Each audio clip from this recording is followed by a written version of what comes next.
Welcome to TFFers TV. We are back again with the latest gossip nyaya dziri kupisa dziri kutenderera pasocial media.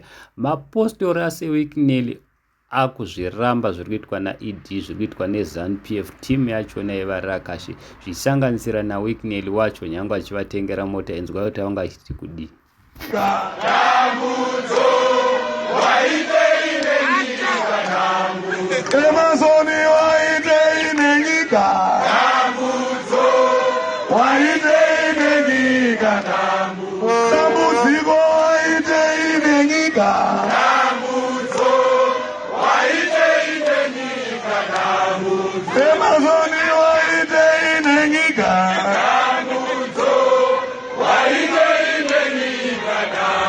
I'm sure mazvinzwirawo mega kuti mapostori ari kuramba ari kutsika-tsika ari kudedzera kuti aiwa dambudzo chii chawaita nenyika, pane zvawaita here zvachinja.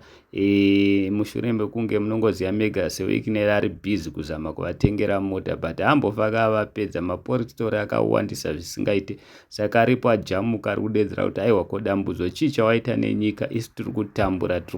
Handisi guys kuti munoti kudii nazvo, asi ndo zvinotodikanwa izvozvo kuitira kuti vanhu vaite sevakonzerese, because kana mukatarisa vana seWikineli hatirambi vanopa zvavo vanhu mari, but vanhu vanopa mari vanofanira kuita sei kutsvaga vanhu vanotambura, kwete kutsvaga vanhu vasingatamburi, vanhu vane zvinhu zvavo, vanhu vanoafodha. The least especially maartist akawandisa akapuhwa mota agara anoafodha. Asi mukatarisa kumamisha uko vanhu vari kutambura zvisingaite asi kana yaya nguva yekuvhota ikoko kumamisha vanhu vane vachipiwa chibage, mbeu, zvinova izvozvo zvinorwadza, zvinonzwisa tsitsi. Dai vanhu veiva vabereki vedu kana kuti vana sekuru vedu, vana mbuya vedu vaiva vakangwara, kudai isingabhofi yakahwina, especially kumamisha ikoko. Handizivi kuti moti kudii, asi ndonyaya iripo mapostori ajamuka ari kuti hapana zvakadaro.